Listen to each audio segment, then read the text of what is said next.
This morning, Crave is talking to Sir Tony Robinson, better known to the world certainly for many, many years as Baldric, but with many more dimensions to him than that. So, Sir Tony, how are you this morning, sir?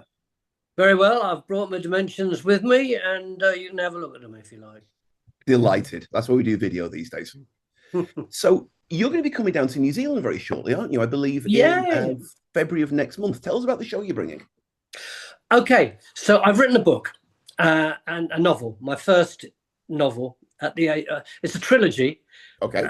I started my trilogy at the age of 78, which is pretty bloody stupid, isn't it? Ambitious. But I will finish Ambitious. it. It's called The House of Wolf, as you might be able to see over my right shoulder. And it's about King Alfred, the only king of England that we call great. And one of the reasons we call him great was he kind of invented England. Right. Prior to that, there were the Angles in England and the Saxons and the Jutes. He welded them all together, first of all as the Anglo-Saxons and then later as Angleland, England. So, I find that incredibly fascinating. The book's gone down a storm. I had massive imposter syndrome while I was writing it, but it's just, it's been great. And I've been on this big book tour here, so much so that the publishers said, hey, why don't you go out to Australia and New Zealand, which was great because New Zealand I used to come to a lot. I'd got in-laws here and I filmed a load in New Zealand, but I haven't been out for a decade. So it's actually going to be really exciting for me because so much has changed. I know because you read all about it. Last time I was in Christchurch, it was just after the dreadful ecological crisis, and so all that's going to be great fun. So sorry, it was a easy question, and I just hasn't stopped talking about the answer. To get round to your answer, the show is me having a laugh, taking the mick out of you taking the mick out of me, and me telling you about the book. There'll be history in it, of course there will be. I'm the history guy, but it's also to engage with people in Christchurch and Auckland. Right. So just to clarify, I mean, as you say, you are the history guy. The book is a work of fiction? Well, is there a book about a pastime that isn't a work of fiction? Is Hilary Mantel's Wolf Hall, which I absolutely adore. You can't rely on what they call primary sources when you're talking about the Anglo-Saxons, because there aren't many, because the Vikings nicked them all, and secondly, the ones that remain, like primary sources throughout the ages, most of them are PR, aren't they? They're either written by people who are paid for by the king in order to justify why he should be king and someone else shouldn't, or else they're written by monks who want to justify why their land grab was actually blessed by God. So of course there are things we kind of know, but the great thing about the Anglo-Saxon period is that no one can really argue with you as long as you write with integrity, to know what you say. Yeah. Well, I mean, I don't see any defamation suits looming on the horizon, to be fair. 1,000-year-old defamation suits. Yeah. It's a possibility. Fairly safe there. Why do I get the feeling that in another life, you could have been one of the world's most successful history teachers? That's kind of a bit sad somehow. The word is. Look, this is so unfair on people who are history teachers because, some of the people I love most are history teachers. But being a history teacher is like a parody, isn't it? A rather serious, not terribly well-paid people desperately trying to do a good job. Do you know what? I don't really like the word history. I don't like the word archaeology, and I don't like the word politics. All of those words kind of put that whole experience into a box, don't they? Right. They close you down from thinking about what the thing that you're talking about is, rather than opening it up. So in another life, I might have looked after kids. That would have been glorious, wouldn't it? But who knows? We're not in another life. I'm in my life, and I earned a few bob. I will mention, and this is what I was saying to Jeremy before you came on, I am possibly one of the very few people who remember you as Sam in Sam on Boff's Island Oh, when wow. you were teacher adjacent. Oh, yeah, yeah, yeah, yeah. And Sam on Boss Island, for those people, did you see it in England or in New Zealand? Oh, in England, when I was about 6 years old. Okay, right. So for people who don't know about it, it was a reading series. It was teaching people to read. And this is like a million years ago. And the Boffs were puppets and they had their own island. And I was Sam. And every week, I was in my mid-20s at that time, but looked much younger. Every year I would go there and have adventures with them. The script was written by a young, very promising bloke who'd only recently left university, called Michael Rosen. And the voices, a lot of the voices were Miriam Margolyes. Oh, wow. She played Grandma Boff, I remember she played, for instance. And so it was, and it's funny, I saw Miriam at a Comic-Con 2 nights ago, and we were reminiscing about our early days. And the first show we did together was in Leicester Repertory Theatre in 1966. And while we were reminiscing about it, we looked around the room. There were about 20 people there. None of them were alive at the time that Miriam and I did our first job together. So sorry, that wasn't the question, was it? I just went off on one, but that's what I do. Yeah. Well, look, I mean, speaking of the past career, we have to bring it up. I mean, for Blackadder, Baldrick, for yourself, is that just one of the steps that you've taken on the way? Has it been a burden in any way, moving away from that? I mean, it's such an iconic character. Or is it just one part of a very varied career?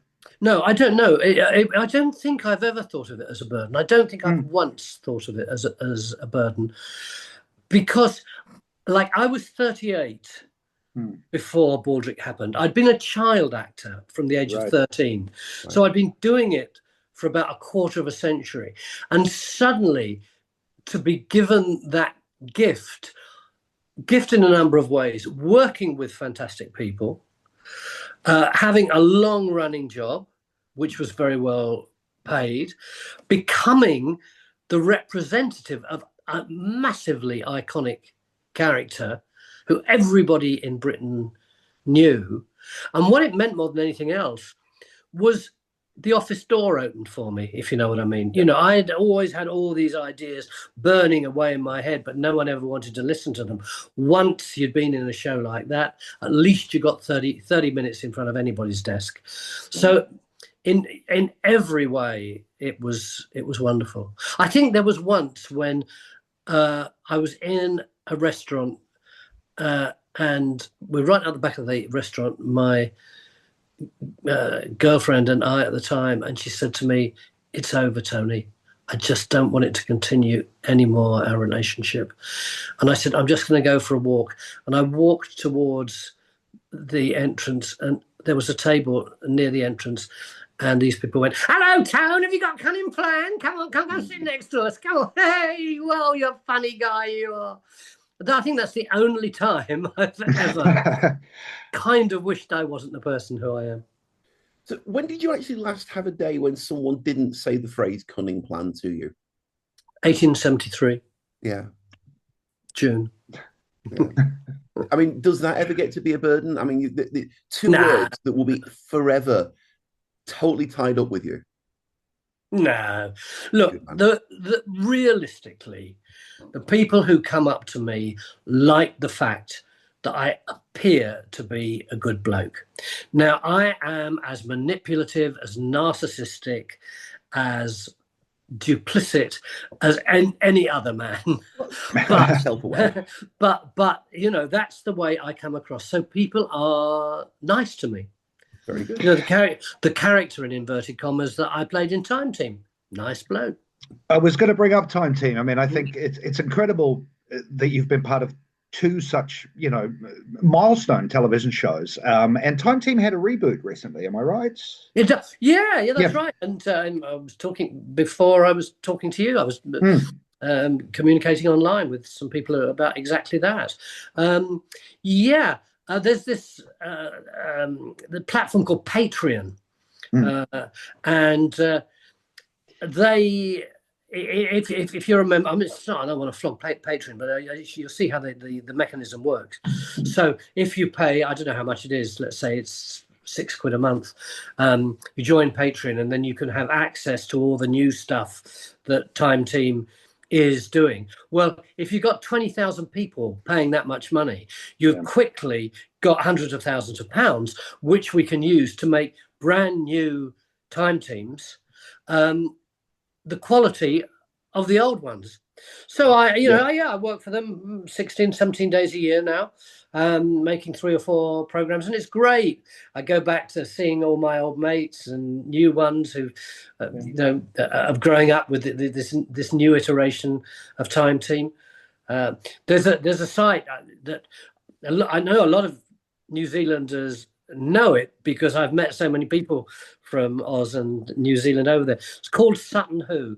It's in East Anglia, and it's where they found an Anglo-Saxon boat burial, and just the most fantastic golden stuff associated, which tell you so much about the period that I'm writing about in my book, The House of Wolf. I forgot where we were now. Oh yeah, it was just about Time Team, wasn't it? So we go there. We filmed a number of digs there recently, and other places too. So it does occur to me, we mentioned Baldrick, obviously, and then we're talking about all this stuff. How lucky was it that your big break was in a historical comedy? I've no idea what the answer to that is. It is true that at the same time that I was doing Blackadder, I was doing Time Team and Maid Marian and Her Merry Men. Yeah. Now, whether in some way my pores ooze history, I don't know. I mean, I was a freelance. I was taking what I was given. Right. And it so happened that all of those things, and so much of what I've done since, have been historical. I do know that from practically the moment I was born, my mum and dad were talking to me about their early life, because I was born in 1946, right? Yeah. So the war came to an end in 1945. My mum and dad were my dad was in the RAF, my mum was in the WAF, and they were working class kids, and it was the time of their lives. They were meeting people and having adventures they never would have had previously, or probably not since. And so I got all this stuff. I didn't know it was called history. It was just the stories my mum and dad told, and then they would tell me about my grandparents. And I got to understand that, right back to the people who spoke weird and had pointy sleeves, there had been people having larks and having adventures. I remember very clearly when I was about 10 being told that there was this subject called history, which I would learn at secondary school. Right. And when I did discover what it was, I thought, well, blimey, they actually give marks in that. They're bonkers. Everyone wants to know about that. Because to me, it's always been just like eating, sneezing, breathing. It's just been one of the aspects of life. Yeah. Can I ask, I mean, you've been heavily involved in the Labour Party and British politics for years. So, I mean, general question to try and bring them. Firstly, do you want to revive fact or fiction and make it about modern day politics? But anyway, we can skip that. My real question is, I mean, it's a cliche, but do you think history does repeat? One thing in parenthesis, first of all, if I'm doing these kinds of interviews in England, I never get asked about politics. Invariably, if I do them in Australia and New Zealand, I'm always asked about British politics. And it's fascinating. I'm quite happy to talk about it. It's not that I feel, I'm an actor, or I don't have to dirty my hands, but it's a fact. It's just people on the other side of that big pond seem to watch what we're doing, like when you. Well, I don't think it's just the UK, actually. I think we have a slightly voyeuristic kind of look at world politics from here at the moment. I mean, we're going through our own issues as well, but it's just sort of fascinating to hear an outside perspective. It is so weird, isn't it? Does history repeat itself? I don't think you can say it repeats itself in exactly the same way. But there is no doubt in my mind that there are tropes that constantly reoccur. I mean, if you think about it, history is basically about places which are all welded together by this thing that we call government, and it's always, even in the best of all possible worlds, it's always going to be an uneasy relationship, because there's going to be vested interests dotted all over the place, just as there are in New Zealand, just as there are in Oz. And so always there are going to be people cropping up who are shouting louder than someone else representing different interests. So I think that's constantly going to happen, but it's going to happen in different ways depending, where we are in history. But like this book that I've written, the House of Wolf, a lot of people have said it's like J.R. Martin meets Terry Pratchett. I would say, and maybe you should stick Succession in there as well, because mine is about 5 Anglo-Saxon sons of a very difficult ruler, who in the movie will be played by Brian Cox, struggling to assert themselves, as has happened in every historical realm throughout time.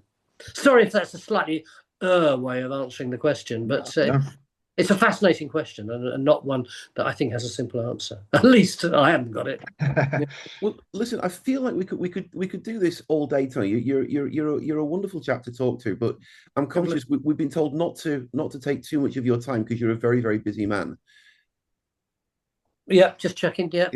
So we'd all right for 2 or 3 minutes. We will see you down here in New Zealand Tuesday, February the 17th. You're in Auckland. Wednesday, February the 18th. You're down in Christchurch.